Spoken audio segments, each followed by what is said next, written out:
ഒടുവിൽ നടന്നതെല്ലാം തുറന്നു പറഞ്ഞ ബിജു സോപാനം. ഈയിടെയാണ് ഉപ്പുമുളകിലൂടെ മലയാളം ടെലിവിഷൻ പ്രേക്ഷകരുടെ മനസ്സുകളിലേക്ക് ഇടം പിടിച്ച ബിജു സോപാനത്തെക്കുറിച്ച് പരക്കെ വിമർശനങ്ങൾ ഉയർന്നത്. എന്നാൽ പല വിവാദങ്ങളോടും ഇതുവരെയും പ്രതികരിക്കാതിരിക്കുകയായിരുന്നു ബിജു സോപാനം. ഉപ്പുമുളകിലെ ഒരു നടിക്കെതിരെയുണ്ടായ ലൈംഗിക അതിക്രമണവും ഭീഷണിയുമാണ് ബിജു സോപാനത്തിനെതിരെ വിരലുകൾ ചൂണ്ടാൻ കാരണമായത്. എന്നാൽ എന്താണ് സംഭവിച്ചതെന്നും ആരാണ് യഥാർത്ഥ കുറ്റക്കാരെന്നും ഈ നടി ഏതാണ് എന്നൊന്നും ഇതുവരെയും വെളിപ്പെട്ടിരുന്നില്ല. എന്നാൽ ഇപ്പോഴിതാ ബിജു സോപാനത്തിൻ്റെ ഒരു അഭിമുഖമാണ് സോഷ്യൽ മീഡിയയിൽ വൈറലാകുന്നത്. ഈ അഭിമുഖത്തിലാണ് ചില തുറന്നു പറച്ചിലുകൾ അദ്ദേഹം നടത്തിയിരിക്കുന്നത്. തൻ്റെ വീട്ടിലെ ചില സാഹചര്യങ്ങളും ഒപ്പം ഉപ്പുമുളകും ലൊക്കേഷനിൽ നടക്കുന്ന ചില അതീവ രഹസ്യമായ വിഷയങ്ങളുമാണ് ഈ അഭിമുഖത്തിലൂടെ ബിജു തുറന്നു പറഞ്ഞിരിക്കുന്നത്. അതായത് ഈ രണ്ടെണ്ണം അടിച്ചു കഴിഞ്ഞാൽ ഇയാൾ രാത്രി എന്തെങ്കിലും വേലത്തരം കാണിച്ചു കഴിഞ്ഞാൽ അതിൻ്റെ ഇത് രാവിലെയാണ് അഭിനയം കൂടുന്നത്. അതെൻ്റെ അച്ഛനും കഴിക്കുമായിരുന്നു. അപ്പോൾ എനിക്ക് അങ്ങനെ കുറേ ആൾക്കാരെ അറിയാം. അപ്പോൾ രാവിലെ ഇത് ചോദിക്കുമെന്ന് ഭയന്നിട്ട് ഒരു തട്ടിക്കാറില്ല. എന്താ ഇവിടെ ചായല്ലേ എന്നുവെച്ചാൽ ഇത് മറക്കണം. അപ്പോൾ അങ്ങനത്തെ ഒരുപാട് ആൾക്കാരെ കണ്ടിട്ടുണ്ട്. പിന്നെ എൻ്റെ ഒരു അളിയൻ ഇതുപോലെ തന്നെയാണ്. ഗൾഫിൽ പോയിട്ട് വന്നിട്ട് അവൻ വർഷത്തിലൊരിക്കൽ വരും. വന്നിട്ട് ഫസ്റ്റ് നമ്മൾ എല്ലാ പിള്ളേരും അച്ഛൻ ഇങ്ങനെ നിൽക്കുകയല്ലേ. പക്ഷെ ആശം വീട്ടിലൊന്ന് ഇങ്ങനെ കയറി ഉടനെ ഇങ്ങനെ നോക്കിയിട്ട് ടി വി ഇങ്ങനെ എന്താ പൊടി. അപ്പോൾ ഇളയൻ പറയും ഇങ്ങനെ വന്ന് കയറി കൊണ്ട് തുടങ്ങിയില്ല, ഇങ്ങനെ പോയി എന്ന് മനസ്സുകൊണ്ടാണ്. പക്ഷേ സ്നേഹക്കുറവുകൊണ്ടല്ല. ഇപ്പം ഇതിൽ തന്നെ കാണിക്കുന്നില്ലേ, മക്കൾക്ക് മാർക്ക് കുറവാണെങ്കിൽ അച്ഛൻ എന്ത് ചെയ്യും, വടിയെടുത്ത് അടിക്കില്ലേ. പക്ഷേ ഈ അച്ഛൻ നെഞ്ചിട്ടിടിക്കും. അടുത്ത പ്രാവശ്യം എങ്ങാനും മാർക്ക് കുറയുമെങ്കിൽ ഞാൻ നെഞ്ചിട്ടടിച്ച് ചാവാം. അപ്പം അങ്ങനെ ഒരു അച്ഛൻ വീട്ടിനകത്ത് പ്രശ്നമാണെങ്കിലും നാട്ടുകാർക്ക് ഒരു കൗതുകമാണ്. അല്ലേ, ഒരു പ്രത്യേക മനുഷ്യൻ. അപ്പൊ ഈ നാടകത്തിൽ നിന്ന് വരിക എന്നുള്ളൊരു നമ്മുടെ മനസ്സിലൊരു നാടകമുണ്ട്. പക്ഷെ കാവാലം സാറിന്റെ നാടകങ്ങൾ എന്ന് പറയുന്നത് എൻറ്റയർലി ഡിഫറെന്റ് ആണ്. നമ്മൾ പെട്ടെന്ന് പണ്ട് നമ്മൾ അമ്പലപ്പറമ്പിൽ കണ്ട വളരെ ലൗഡ് ആയിട്ടുള്ള നാടകങ്ങളിൽ നിന്നൊക്കെ ഡിഫറെന്റ് ആയിട്ടുള്ളൊരു വളരെ കാവ്യാത്മകമായ രീതിയിൽ ഒരു പ്രത്യേക ശൈലിയാണ്. അപ്പം ചേട്ടൻ സിനിമയിലേക്ക് വരാൻ ആഗ്രഹിച്ച ഒരാളാണ് കാവാലം സാറിന്റെ കളരിയിലേക്ക് എത്തിപ്പെടുന്നത്. ആ ഒരു ഭയങ്കര ഒരു ഡിഫറെന്റ് ആയിട്ടുള്ള ഒരു വേൾഡ് തന്നെയായിരുന്നില്ലേ അത് സിനിമയിൽ അഭിനയിക്കണം എന്നുള്ള ആഗ്രഹത്തോടു കൂടി ആരെ സമീപിക്കണം എന്നൊക്കെ ആലോചിച്ചിട്ടാണ് എൻ്റെ വീടിനടുത്തുള്ള നമ്മളെ അരുണൻ ചേട്ടൻ കാവല സാറിൻ്റെ അവിടെ വീണ വായിക്കുന്നത്. അവിടെ സംസ്കൃത നാടകങ്ങളെന്ന് അറിയാമല്ലോ. ഭാസൻ്റെയും കാളിദാസൻ്റെയും ബോധായനൻ ഭവഭൂതി അങ്ങനത്തെ ആൾക്കാരുടെ സംസ്കൃത നാടകങ്ങളാണ് കൂടുതൽ. പിന്നെ സാറിൻ്റെ നാടകം ഒന്നും എനിക്ക് ആദ്യം അറിയില്ലായിരുന്നു. എനിക്ക് അഭിനയിക്കണമെന്ന് താല്പര്യം ഉണ്ടായിരുന്നു. നെടുമുടി വേണുചേട്ടനെ പരിചയപ്പെടുക, ഇത്രയേ ഉള്ളൂ എൻ്റെ ആദ്യത്തെ. അപ്പോൾ ഞാനത് അരുണചേട്ടൻ്റെ പറഞ്ഞു. അരുണചേട്ടൻ പോയിട്ട് വേണുചേട്ടനെ പറഞ്ഞു. കാരണം വേണുചേട്ടൻ്റെ അവിടെ വീട്ടിലും വീണ വായിക്കാൻ പഠിപ്പിക്കാൻ അരുണചേട്ടൻ പോകുന്നുണ്ട്. അപ്പോൾ വേണുചേട്ടനെ പറഞ്ഞത് എത്രയും ആഗ്രഹം കൊണ്ട് നടക്കണമെങ്കിൽ അവന് എന്തൊരു ബേസ് വേണം, വെറുതെ ചാൻസ് ചോദിച്ചു നടന്ന കാര്യമില്ല, പണിക്കർ സാറിനോടെ കൊണ്ടാക്കാൻ പറഞ്ഞു. അങ്ങനെയാണ് ഞാൻ പണിക്കർ സാറിനോടെ പോകുന്നത്. പിന്നെയാണ് അറിയുന്നത് നാട്യശാസ്ത്രാനുഷ്ഠിതമായ നാടകമാണെന്നും തൗര്യത്രിക നാടകം എന്ന് പറയുന്നത് ഗീതവാദ്യ നൃത്തങ്ങൾ കുറേ സംഭവങ്ങളുണ്ടെന്നും പിന്നെ ഇവരൊക്കെ അവിടെ ഉണ്ടായിരുന്ന ആൾക്കാർ ഭരഗോപി ചേട്ടനും വേണുചേട്ടനും നമ്മളെ കോസ്റ്റ്യൂം ഡിസൈൻ ചെയ്യണതിന് അരവിന്ദ് സാറാണ്. കൈതപ്രത് സാറ് അവിടെ ഇങ്ങനെയല്ല. ഫാസിൽ സാറാണ് ആദ്യം തിരുവാഴിത്ത നാടകത്തിൽ ഫാസിൽ സാറും നെടുമുടി വേണുചേട്ടനായിരുന്നു. ഇതൊക്കെ അറിയണം അവിടെ ചെന്നതിന് ശേഷമാണ്. അപ്പം ഇത്രയും വലിയ സ്ഥലത്താണോ ചെന്ന് പെട്ടത് എന്ന് പറഞ്ഞിട്ട് ഇങ്ങനെ ഇപ്പം എല്ലാവർക്കും അവിടെ ബാക്ക്ഗ്രൗണ്ട് ഉണ്ട്. ശിവനാണെങ്കിൽ കൃഷ്ണൻകുട്ടി ആരാമോ ശിവൻ, പിന്നെ ചിലരുടെ അച്ഛൻ കഥകളിക്കാരനായിരിക്കാം, പെൺകുട്ടികളെല്ലാം മോഹിനിയാട്ടം ബേസ് ഉള്ളവരാണ്. അപ്പോൾ ഞാൻ മാത്രം ഒരു ബാക്ക്ഗ്രൗണ്ടൊന്നും ഇല്ലാത്ത, എന്നാൽ നാടകത്തിന് പോകണമെന്ന് പറയുമ്പോൾ അപ്പം തന്നെ വടിയെടുക്കുന്ന വീട്ടുകാരുടെ ഇടയിൽ നിന്നാണ് ഞാൻ പോകുന്നത്. അങ്ങനെ പോയ സമയത്ത് എനിക്ക് പിന്നെ സിനിമ അങ്ങ് മറന്നു. കാരണം പിന്നെ സിനിമ മറന്നു പറഞ്ഞു കഴിഞ്ഞാൽ അവിടെ ഒരു ചെറിയ വേഷം ചെയ്യുന്നത് തന്നെ വളരെ കഠിനാധ്വാനം ചെയ്യേണ്ടി വരും. അപ്പോൾ അതിലൂടെ ശ്രദ്ധിച്ച് പിന്നെ അവിടുത്തെ പ്രധാന വേഷങ്ങൾ ചെയ്തു തുടങ്ങിയപ്പോൾ സിനിമ എപ്പോഴും മറന്നു തന്നെ പറയാം. പിന്നെ സിനിമ വേറെ ലോകത്തേക്ക് പോയതാണ്. പിന്നെ ഇത് യാദൃശ്ചികമായിട്ട് വന്നതാണ്. ഇപ്പൊ ഈ നമ്മളെ ട്രിവാൻഡ്രത്തെ ഒരു ജനറൽ കൾച്ചർ, ഇപ്പൊ വീട്ടില് നാടകത്തിന് കാണാൻ പോയാൽ തന്നെ അടി കിട്ടും എന്നുള്ളൊരു സംഭവമാണ്.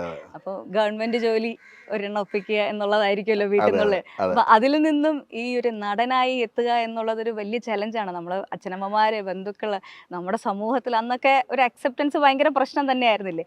അപ്പൊ എങ്ങനെയായിരുന്നു ആ സമയം? ആ സമയം എന്ന് പറഞ്ഞു കഴിഞ്ഞാൽ ഞാൻ 21 വയസ്സ് കഴിഞ്ഞപ്പോൾ ഞാൻ പണിക്കർ സാറിൻ്റെ അവിടെ പോയി. പിന്നെ അവിടെ 22 വർഷം അവിടെ നിന്നു പണിക്കർ സാറിൻ്റെ കൂടെ. അപ്പോൾ ഈ കാലയളവിലൊക്കെ കൂടെയുള്ള ആൾക്കാർ ഗവൺമെൻറ് ജോലി, കല്യാണം, വീട് വയ്പ്പ്, ഞാൻ എല്ലാ കല്യാണത്തിനും പോവും, സദ്യ ഉണ്ണും, ഞാൻ തിരിച്ചു വരും. അപ്പോൾ കൂടെ ഉള്ളവർ തന്നെ വീട്ടുകാരെക്കാൾ കൂടുതൽ ഉപദേശിച്ചാൽ നിനക്കിത് പറ്റുമോ, സൈഡായിട്ട് എന്തെങ്കിലും നോക്ക്. കാരണം ഇത് വിജയത്തിലെത്താൻ വലിയ പാടാണ്. കാരണം ലക്ഷങ്ങൾ ഇറങ്ങി തിരിച്ചാൽ 1-2 പേരെ വിളിച്ചാൽ അതും ഇത് ജീവിത മാർഗമായിട്ട് എടുക്കണമെങ്കിൽ വലിയ പാടാണ്.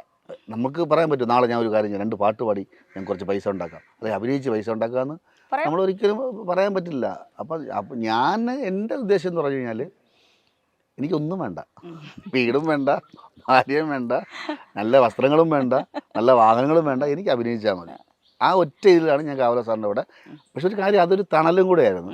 പിന്നെ ഒരു എന്താ പറയുക, ഈ തള്ളക്കോഴി ചിറകിനടിയിലെ പോലെയാണ് നമ്മളെല്ലാം കാവല സാറിൻ്റെ ചിറകിനടിയിൽ അങ്ങനെയാണ് നിന്നത് തന്നെ.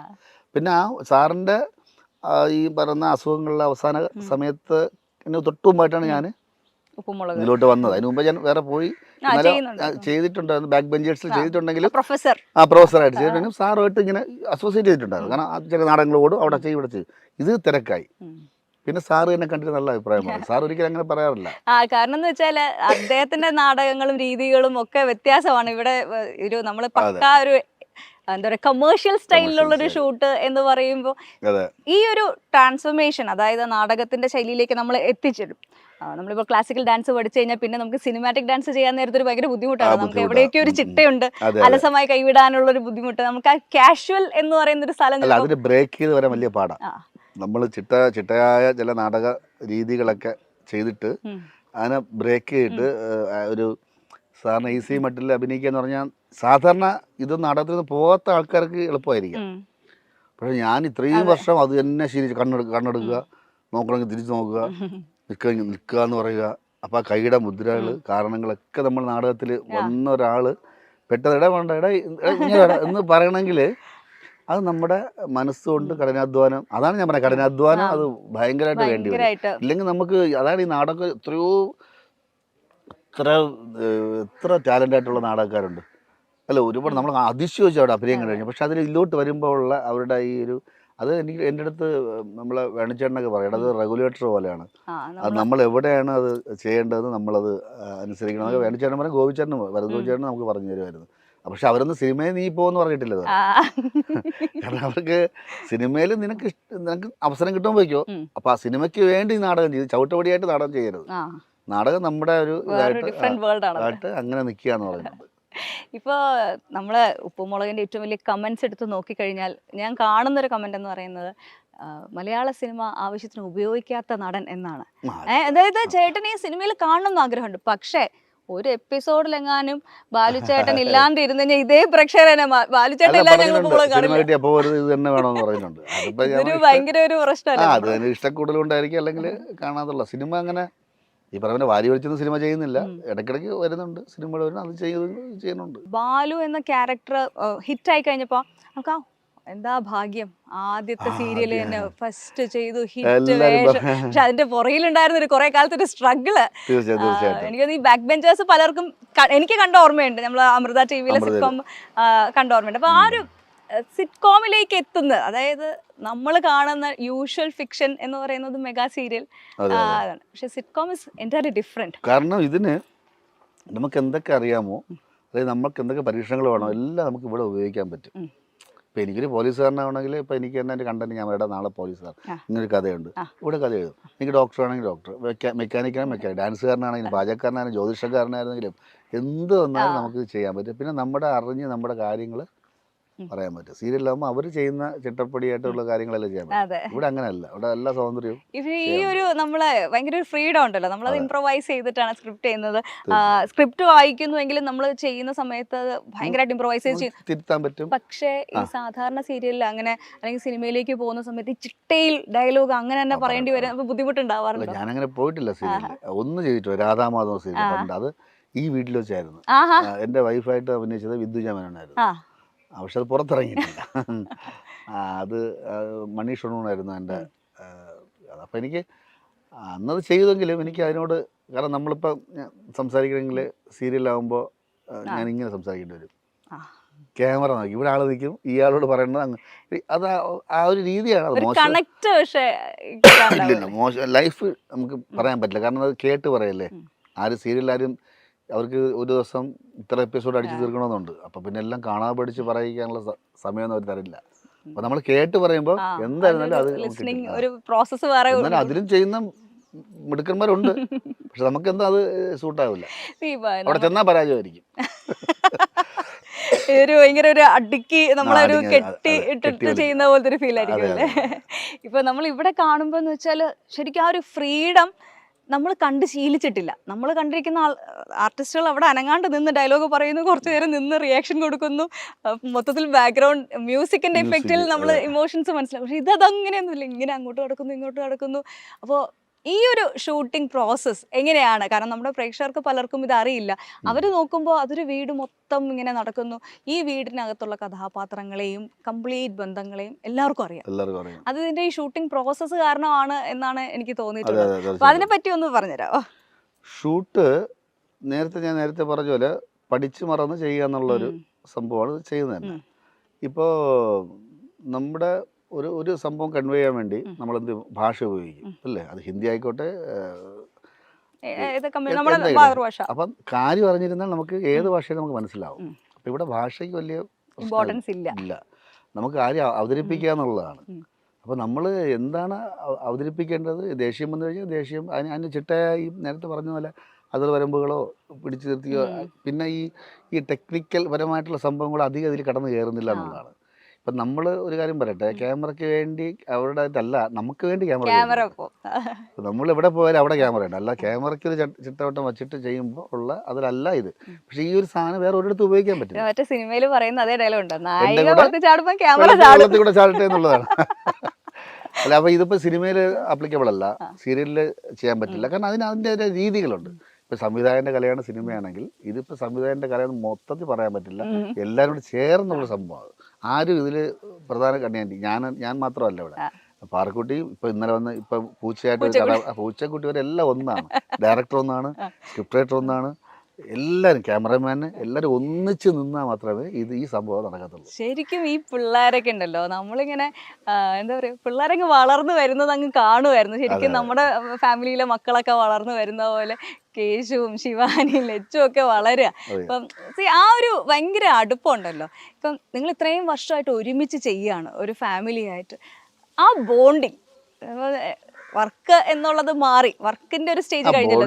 കറക്റ്റ് അറിഞ്ഞത് കൊറോണ സമയത്തായിരുന്നു. നമ്മൾ അല്ലെങ്കിൽ പിന്നെ ഞാൻ പോയിട്ട് ഒരു 4 ദിവസം 5 ദിവസം കഴിയുമ്പോൾ തിരിച്ചു വരും. വീട്ടിൽ 6 വർഷം നിൽക്കാവുള്ളൂ, ഏറ്റവും കൂടുതൽ നിൽക്കാറുള്ളൂ 5 ദിവസം 6 ദിവസം. അപ്പം പിന്നെ അത്രയും ഇതൊന്നുമില്ല. പക്ഷേ ഈ കൊറോണ സമയത്ത് എല്ലാവർക്കും ഭയങ്കരമായിട്ട് മിസ് ചെയ്തു. പിന്നെ അപ്പോൾ അവിടെ ഇരുന്ന് നമ്മൾ ഓരോ സീൻ ഷൂട്ട് ചെയ്ത് അയച്ചു കൊടുത്തിട്ട് അങ്ങനെ എഡിറ്റ് ചെയ്ത് സീനുകളാക്കി പോയിട്ടുണ്ട്. അപ്പോഴാണ് മനസ്സിലായതല്ലേ എത്രത്തോളം ആ കണക്ഷൻ ഉണ്ട് എന്നുള്ളത്. പിന്നെ പിള്ളേർ വേറെ ഒന്നുമല്ല, ഈ പിള്ളേർ പഠിക്കാനും മിടുക്കന്മാരാ ഇവരെ.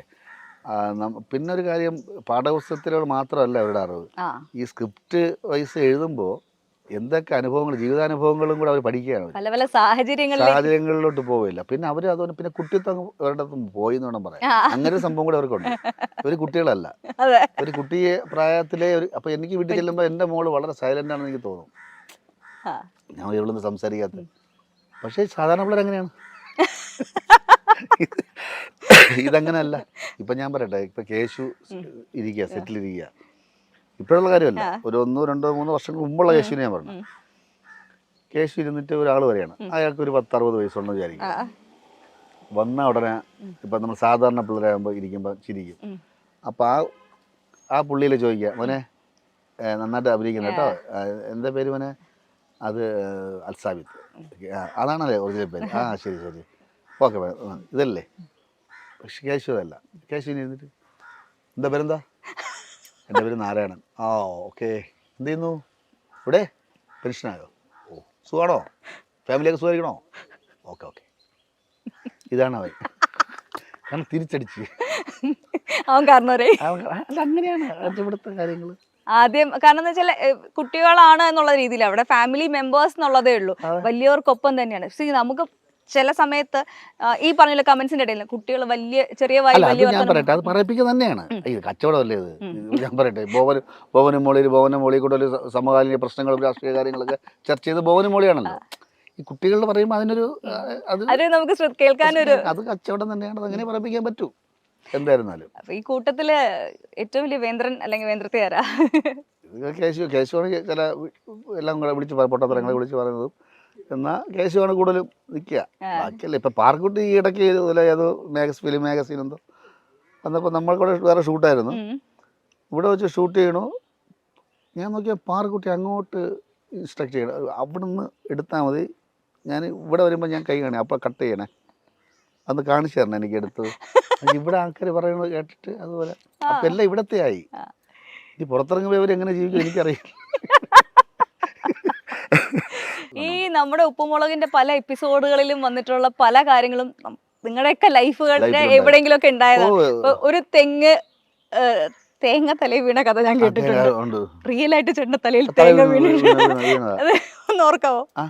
ഒരാളടുത്ത് ഞാൻ പറഞ്ഞു, ഞാൻ വിജയന്റെ ഇന്റർവ്യൂ എടുക്കാൻ വരാണെന്ന് പറഞ്ഞപ്പോ എന്റെ അടുത്ത് ആദ്യം പറഞ്ഞത് ആ കഥ ചോദിക്കണം കേട്ടോ. എന്താ പറയാ, പണ്ട് കൊച്ചിലെ പാല് വാങ്ങാൻ വേണ്ടി അപ്പുറത്ത് പോകും. അപ്പോൾ ഞാൻ പാലും വാങ്ങിയിട്ട് വരുന്ന വഴിയിൽ ഇങ്ങനെ അട്ടി വരിക. അപ്പോൾ ഒരു ഓല വന്ന് വീണ്. അപ്പോൾ ഓല വീണത് ഇങ്ങനെയല്ല, ഇങ്ങനെയാണ് വീണത്, കുത്തി. അപ്പം ഇത്രയും ഓല ഇങ്ങനെ മുകളിൽ കിടക്കില്ലേ. അപ്പം ഇങ്ങനെ പിറകോട്ടൊന്ന് ഓടിയിട്ട് ഹൈ ജമ്പ് ഇങ്ങനെ ഓടിക്കിടന്ന് ഓല മറി കിടന്ന് ഓലയുടെ മുകളിലെത്തിയതും കരുക്കാണെന്ന് തോന്നുന്നു, കരുക്കോ തേങ്ങ വന്ന് വീണ്. അവിടെ കിടന്ന് കുറച്ച് ഇങ്ങനെ കിടന്ന് പതുക്കെ എണീറ്റ് വീട്ടിൽ വന്നപ്പോൾ ഇവിടെ ഇങ്ങനെ ഒരുമാതിരി നീര് മുഴച്ചിരുന്നു. അങ്ങനെ ഹോസ്പിറ്റലിൽ കൊണ്ടുപോയി തടവി.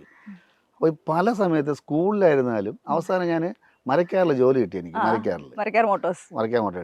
അവിടെ മാനേജറിൻ്റെ അടുത്ത് പറഞ്ഞു എന്താ താമസിച്ചു, എനിക്കൊന്നും കിട്ടിയില്ല. ഞാൻ സാർ ഇന്നലെ തലേ തേങ്ങ വീണു, എനിക്ക് ഒന്നും കിട്ടിയില്ല, കള്ളം പറയാൻ ഒന്നും കിട്ടിയില്ല. ഞാൻ ഇന്ന് വയ്യാന്ന് സാർ ഇവിടെ സൈഡിൽ പിന്നെ തലേ തേങ്ങ വീഴുന്നതെന്ന് പറഞ്ഞുണ്ടോ എല്ലാവരും. അവൻ്റെ തലേ തേങ്ങ വീഴുന്നവനെ അങ്ങനെ അതിവിടെ എപ്പിസോഡൊക്കെ ആക്കിയിട്ടുണ്ട്, തലേ തേങ്ങ വീഴുന്നത്. അദ്ദേഹത്തിന്റെ വളരെ ക്ലോസ് ആയിട്ടുള്ള ഒരു ചൈൽഡ് ഫ്രണ്ട്, അദ്ദേഹത്തിന്റെ നായികയിട്ട് ഞാൻ അഭിനയിച്ചിട്ടുണ്ട്, ഷാജി ചേട്ടൻ. അപ്പൊ കണ്ണൻ ചേട്ടൻ തന്നെയായിരുന്നു എന്റെ റൈറ്റർ. അപ്പൊ എനിക്ക് കുറെ കഥകളൊക്കെ ഇവിടുത്തെ കഥകളൊക്കെ ഇങ്ങനെ പറഞ്ഞു തരുമായിരുന്നു. ഷാജി ഞാനായിട്ട് ബന്ധം കൊച്ചിലെ പോലെ. ഷാജിയുടെ അച്ഛൻ നല്ലൊരു ബാല ആണ്. ഞാൻ അവിടെ പോയി എന്റെ മറ്റേ രാജാപ്പാട്ട കൊച്ചിലെ ചിന്തപ്പാപ്പൻ. എനിക്ക് തോന്നുന്നു കൊച്ചിലെ ഞാൻ അവിടെയൊക്കെ പോയി കിരീടമൊക്കെ എടുത്ത് നോക്കിയും ഷാജിയുടെ വീട്ടിലെ. അന്ന് ഷാജി എന്നെക്കാൾ വളരെ ജൂനിയറാണ് ഷാജി.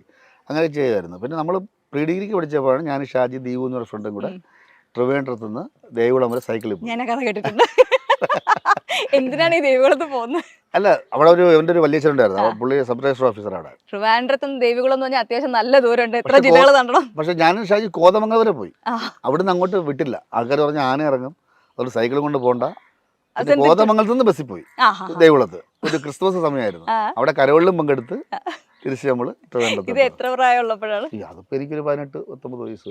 പൊതുജനം പലവിധമാണല്ലോ. അപ്പൊ പുറത്തിറങ്ങി നടക്കുന്ന സമയത്ത് ഏറ്റവും കൗതുകരമായിട്ട് തോന്നിയിട്ടുള്ള ഇപ്പൊ ഒരു എക്സാമ്പിൾ പറയുകയാണ്, ചിലർക്ക് മനസ്സിലായിട്ട് എവിടെയോ കണ്ടുപരിചയമുണ്ടെന്നുള്ള അംഗീകരിക്കാത്തൊരു സംഭവം ഉണ്ട്. നമ്മളാണ് അത് ഞാൻ പറഞ്ഞിട്ടുള്ളത് തന്നെ. നമ്മുടെ അവിടെ പറയും, ട്രിവാൻഡ്രത്ത് ചിലപ്പോ നമ്മൾ വരുമ്പോ പറയും, നമ്മുടെ മലബാറിൽ കുഴപ്പമില്ല, മലബാർ കോഴിക്കോട് ഭയങ്കര സ്നേഹം പ്രകടിപ്പിക്കുന്ന ആൾക്കാരാണ്. ട്രിവാൻഡ്രത്ത്